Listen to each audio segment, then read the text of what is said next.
No continente americano, algunhas linguas indígenas vanse abrindo camiño.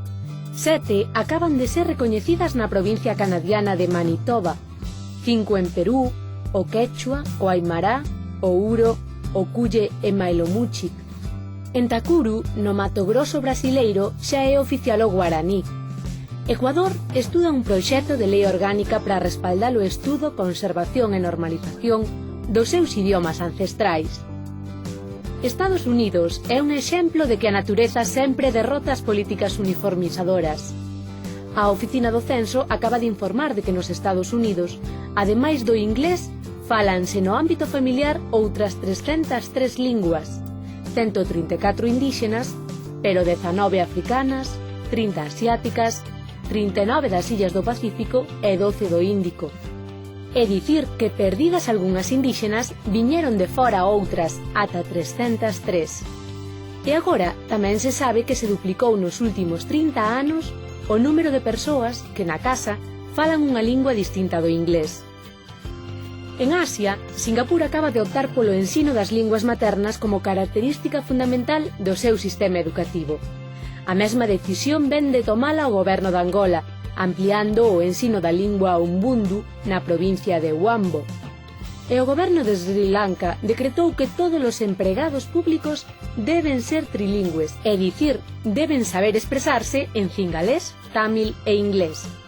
En Australia, ante o declive de centos de falas indígenas, unha canle de televisión está retransmitindo para nenos as primeiras leccións de Noongar, unha lingua aborixe. Un galego de Tui, Fray Rosendo Salvado, foi o primeiro europeo en estudar e defender os aborixes australianos.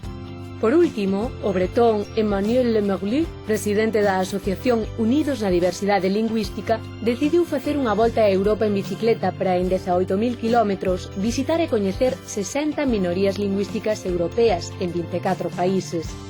Pro vindeiro inverno, conta de chegar a Galicia e coñecer cal é a situación e perspectivas da lingua galega.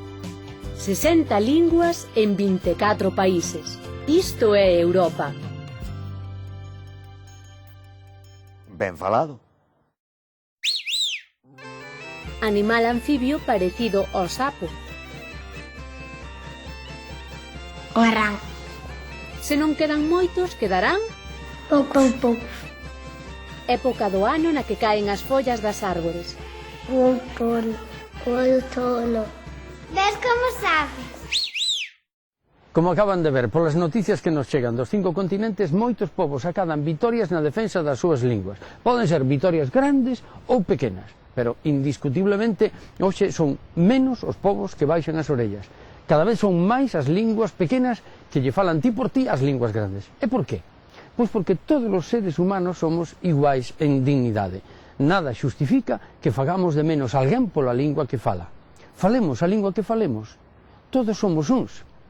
Hoxe no mundo existe un movimento de resistencia lingüística. É innegable. Este movimento é un movimento de ecoloxía. Miren, que no censo dos Estados Unidos se acabe de saber que nese país tan grande, ademais do inglés, están vivas 303 linguas, é unha boa proba. A